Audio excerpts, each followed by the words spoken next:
God, not to be racist, but... Say What is our most recent program geared towards helping students, faculty, and staff to recognize bias and learn how to make a more equitable, healthier learning environment for everyone. Say What is our interactive workshop that we do for colleges and universities to talk about microaggressions, define what they are, and to try to attack the bias that's underlying them as well. Say What is going to talk about how to overcome those microaggressions and those stereotypes, how to intervene if you hear one, how to create an inclusive learning or living environment so everyone feels welcome and respected and included, so we have the best college experience possible. But is anybody in this room already familiar with the phrase microaggressions? A lot of you, right? So what is it? Somebody tell me what they think a microaggression is. Like, what does it mean? Microaggressions they can be verbal, they can be physical, or even environmental slights or insults based on stereotypes people have about other people. Some very common ones that we hear oftentimes in our culture are things like, where are you from, or where are you really from, as a follow-up question. We can't eat here, this place is too ghetto.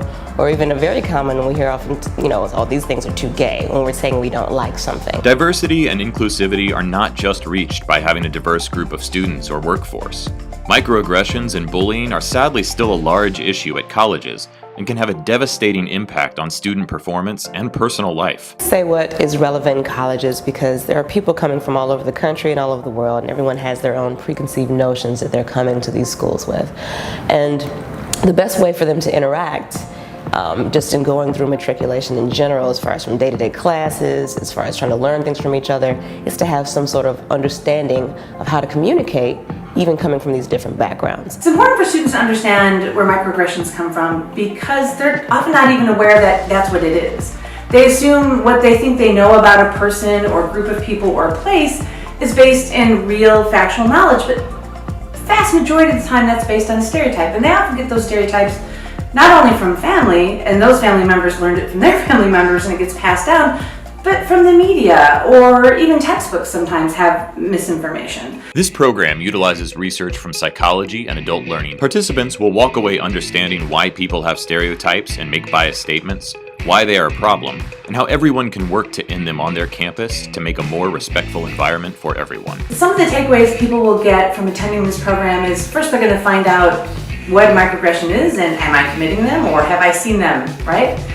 And if I have seen them, how do I intervene? This program is interactive, so they get to actually practice intervening when they hear someone else saying a microaggression, and doing so in a way that empowers everybody in the group.